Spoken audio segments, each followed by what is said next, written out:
Edukasyon ang natitira pagkatapos kalimutan ang mga bagay na natutunan sa paaralan. Kung hindi mo maipaliwanag sa isang 6 na taong gulang, hindi mo rin nauunawaan ang sarili mo. Ang estudyante ay hindi lalagyan na dapat punuin, kundi isang sulong na dapat pailawan. Ang buhay ay parang pagmamaneho ng bisikleta. Upang manatiling balanse, kailangan mong magpatuloy sa paggalaw. Hindi natin malulutas ang ating mga problema gamit ang parehong pag-iisip na ginamit natin nang likhain natin ang mga ito. Ang logika ay magdadala sa iyo mula sa A patungo sa Z. Ang imahinasyon ang magdadala sa iyo saan man. Dalawang bagay ang walang hanggan, ang sansinukob at ang katangahan ng tao. At hindi ako sigurado sa sansinukob. Ang sinumang hindi nagkamali ay hindi nagsubok ng bagong bagay.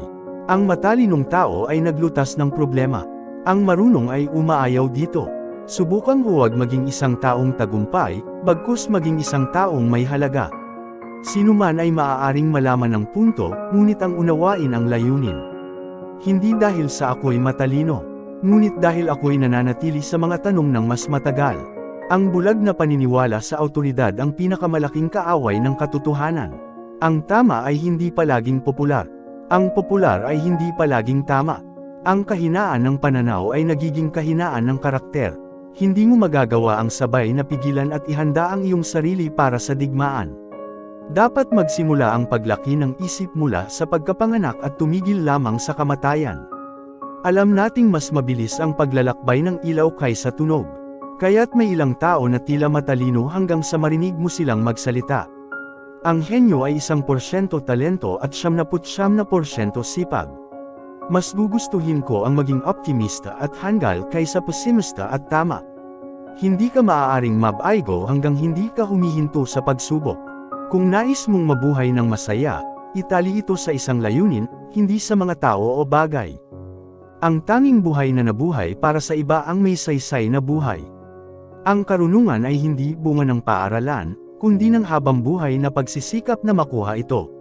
Namumuhay ako sa kaisipang ito na masakit sa kabataan, ngunit masarap sa mga taon ng karanasan.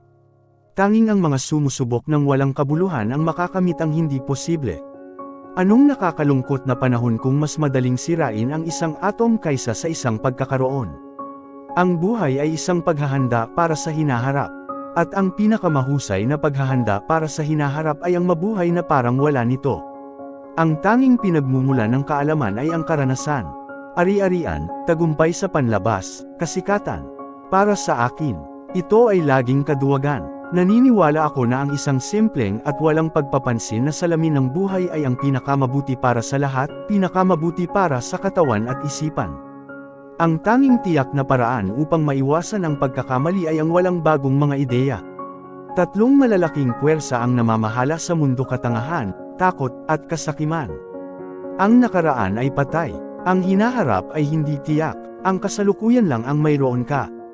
Kaya't kumain, uminom, at mabuhay ng masaya.